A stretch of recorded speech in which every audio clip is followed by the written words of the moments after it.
Hi friends ఈరోజు Sunday special మా ఇంట్లో బోటీ ఫ్రై చూడండి.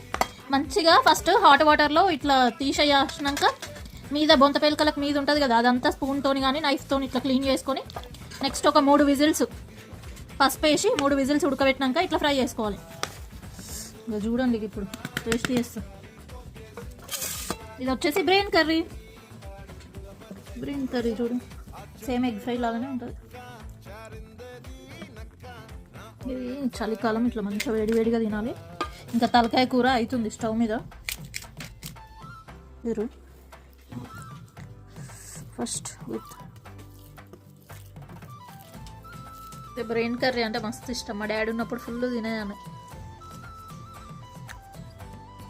సూపర్, మంచిగా brain curry same egg fry లెక్కనే ఉంటుంది. ఫస్ట్ హాట్ వాటర్లో తీసేసి నార్మల్గా ఇక పోపేసి ఒక టమాటా వేసిన నేను.